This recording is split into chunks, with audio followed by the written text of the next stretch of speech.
आज हम लोग मटेरियल के स्टॉक के मिनिमम, मैक्सिमम और रीऑर्डर लेवल के बारे में जाना जाएगा कि हम जब किसी प्रोडक्ट को बना रहे होते हैं उस प्रोडक्ट के कॉस्ट कंट्रोल के लिए मटेरियल के कॉस्ट का कंट्रोल होना बहुत जरूरी है। अगर हम मटेरियल के कॉस्ट को कंट्रोल नहीं कर पा रहे हैं तो हमारा प्रोडक्ट महंगा होगा और मार्केट में उसकी डिमांड कम होगी। तो मटेरियल के कॉस्ट के कंट्रोल के कई स्टेजेस हैं। उन्हीं स्टेजेस में होता है मटेरियल के स्टॉक को स्टोर में मेंटेन करना। हम जिस प्रोडक्ट को बना रहे होते हैं उस प्रोडक्ट के लिए मटेरियल मार्केट से परचेज करते हैं और हमारे स्टोर में उस रिलेटेड प्रोडक्ट से मटेरियल मैक्सिमम कितना होना चाहिए, मिनिमम कितना होना चाहिए, किस स्टेज पर जाएं, मैक्सिमम से हम कितना नीचे आए कि रीऑर्डर मार्केट में कर दें ताकि हमारा मटेरियल जब हमारे स्टोर में आए तो हम मिनिमम से ज़्यादा नीचे हम न पहुंचे हों। तो आज इसी टॉपिक को बढ़ा जाएगा कि किसी भी बिजनेस में जब किसी भी प्रोडक्ट को बनाया जा रहा है तो उससे रिलेटेड जो रॉ मटेरियल मार्केट से खरीदा जा रहा है, जब स्टोर में उसको हम रख रहे हैं तो स्टोर में हमारा मटेरियल मैक्सिमम कितना होना चाहिए। अगर मैक्सिमम से ज़्यादा होगा तब भी हमारी कॉस्ट बढ़ने लगेगी। मिनिमम कितना होना चाहिए, अगर मिनिमम से कम है तब भी कॉस्ट बढ़ सकती है। और हम मैक्सिमम से जब हमारी स्टॉक हो जाएगा तो हमारा जब प्रोडक्शन डिपार्टमेंट हमसे मटेरियल मांगेगा तो हम स्टोर से मटेरियल इशू कर रहे होंगे, तो हम किस स्टेज पर पहुंचे, हम रीऑर्डर कर दें ताकि हमारा मटेरियल जब हमारे फैक्ट्री में, हमारे स्टोर में आए तब तक हमारे पास मिनिमम से नीचे हमारा मटेरियल न पहुंचा हो। इससे रिलेटेड एक क्वेश्चन डिक्टेट कर रहे हैं, देखिए आपकी स्क्रीन पे चल रहा है। Calculate minimum stock level, maximum stock level and reordering level from the following particulars.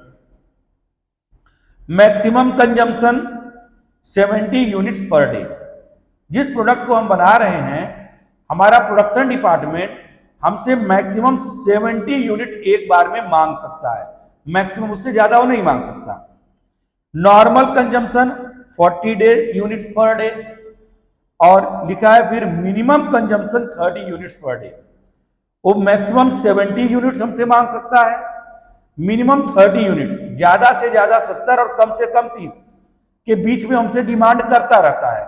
और एवरेज आता है 40 यूनिट्स पर डे का, एक एवरेज आके गिरता है कि 40 यूनिट्स पर डे वो हमसे मांग रहा है। Reorder quantity 500 units. एक बार में जब हम सामान रीऑर्डर करते हैं मार्केट में तो 500 यूनिट को मंगाते हैं। रीऑर्डर पीरियड है 10 to 15 डेज। जब हम सप्लायर को ऑर्डर करते हैं कि हमको मटेरियल भेजो तो 10 से 15 डेज वो लेता है। 10 का मतलब वो कहता है कि मैं तुम्हें 10 दिन के अंदर भेज दूंगा, मिनिमम 10 दिन और मैक्सिमम 15 दिन लूंगा, यानी 10 से 15 दिन के बीच में हम आपको मटेरियल प्रोवाइड करेंगे। 10 से कम नहीं लगेगा, उसको 10 दिन तो लगने ही लगने हैं, ज्यादा से ज्यादा 15 दिन तक लग सकते हैं। जब स्टोर इंचार्ज मटेरियल मार्केट में खरीदने जाएगा और सप्लायर उसको स्टोर में भेजेगा।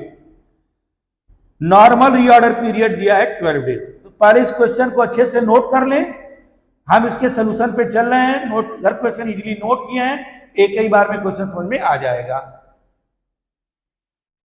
अभी आपने क्वेश्चन को अच्छे से नोट कर लिया है। अब देखो हम ये जाने, जैसे एक एग्जांपल दें, एक स्टोर है, इस स्टोर में हम मटेरियल रखते हैं और एक हमारा प्रोडक्शन डिपार्टमेंट है जो कि जैसे इस पेन को बना रहा है और इस पेन को बनाने के लिए जो मटेरियल है वो स्टोर में रखा जा रहा है। अब प्रोडक्शन डिपार्टमेंट जब जब स्टोर से मटेरियल मांगेगा तब स्टोर उसको मटेरियल प्रोवाइड करेगा। अब स्टोर इंचार्ज अपने यहां मटेरियल जब स्टोर करेगा, रखेगा, तो उसके स्टॉक के लिए एक फार्मूला कॉस्ट अकाउंट में बना है कि तुम्हारे स्टोर में मैक्सिमम स्टॉक कितना होना चाहिए। अगर मैक्सिमम से ज्यादा स्टॉक रखते हो तो उसके मेंटेनेंस चार्जेस तुम्हारे कॉस्ट को बढ़ाने लगेंगे। यानी मैक्सिमम से ज्यादा नहीं कि जितना मर्जी उतना भर दिया। कॉस्ट के फॉर्मूले बताते हैं कि मैक्सिमम जो प्रोडक्शन डिपार्टमेंट हमसे मटेरियल मांग रहा है हमारे स्टोर में कितना होना चाहिए। फिर मिनिमम कितना होना चाहिए, अगर मिनिमम से कम है, हमारा प्रोडक्शन डिपार्टमेंट हमसे मटेरियल मांगा और मटेरियल नहीं दे पाए तो हमारी फैक्ट्री कुछ देर के लिए बंद हो जाएगी, जिससे स्टैंडिंग कास्ट जो स्थायी चार्जेस है वो बढ़ते रहेंगे, वो होते रहेंगे, हमारे कॉस्ट को बढ़ा देंगे। तो मैक्सिमम से ज्यादा नहीं हो और मिनिमम से कम ना हो। तो अगर हम इन दोनों को मेंटेन करते हैं तो हमारे मटेरियल की कॉस्ट कंट्रोल होगी।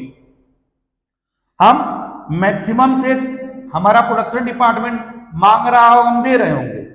एक पॉइंट ऐसा आएगा कि जब हमें मार्केट में रीऑर्डर कर देना होगा, क्योंकि सप्लायर हमें तुरंत सामान नहीं देता, वो 10 to 15 डेज, इसी क्वेश्चन में कहा है कि हम कम से कम 10 दिन और ज्यादा से ज्यादा 15 दिन ले सकते हैं आपके मटेरियल को भेजने के लिए। तो हम मिनिमम तक पहुंचे तब तक हमारे पास मटेरियल आ जाना चाहिए। तो अब इसी क्वेश्चन को सॉल्व करने के लिए सबसे पहले हम लोग रीऑर्डर लेवल निकालते हैं कि हम मैक्सिमम जब हमारे पास स्टॉक हो गया, हम स्टोर को भेज रहे हैं, तो किस पॉइंट पर पहुंचे कि खरीदने का ऑर्डर दे दें ताकि मिनिमम तक पहुंचते पहुंचते हमारे पास मटेरियल आ जाए।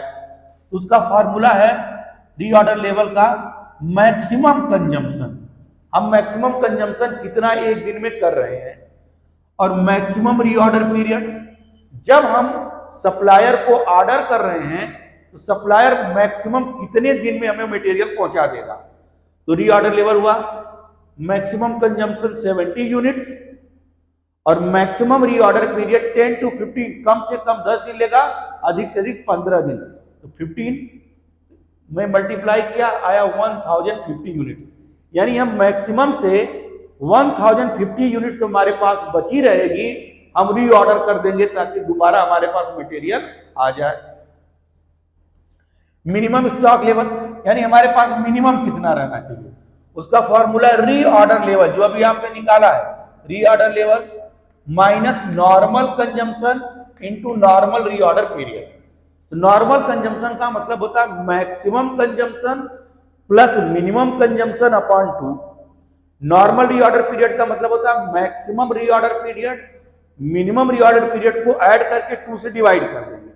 लेकिन अगर क्वेश्चन में नॉर्मल रीऑर्डर पीरियड या नॉर्मल कंजम्पशन दिया है तो उसी को यूज करेंगे।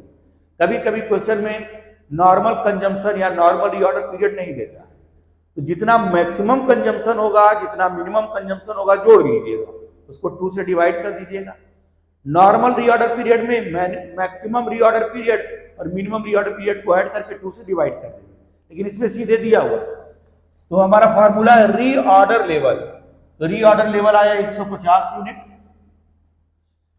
Normal consumption 40 units per day, normal reorder period 12 days, multiply किया 1050 में से 480 माइनस किया 570 यूनिट, यानी इसके पास मिनिमम 570 यूनिट हमेशा होने चाहिए। 570 यूनिट से कम होने पर कॉस्ट महंगी होने की संभावनाएं बढ़ जाती हैं।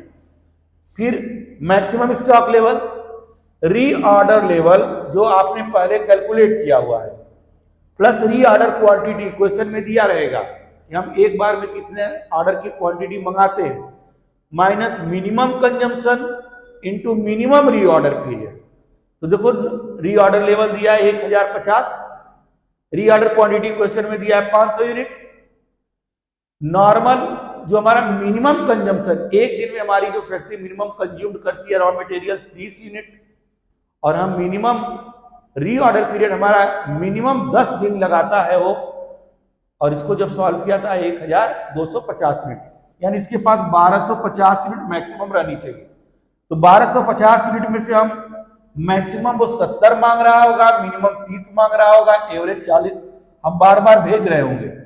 हम 1050 यूनिट पर पहुंचेंगे तो रीऑर्डर कर देंगे ताकि दोबारा हमारे पास मटेरियल पहुंच जाए, और 570 यूनिट से मटेरियल कभी कम नहीं रहने देंगे। इसको अच्छे से नोट कर लें, इसके बाद हम लोग और भी क्वेश्चन इस पर प्रैक्टिस किया जाएगा।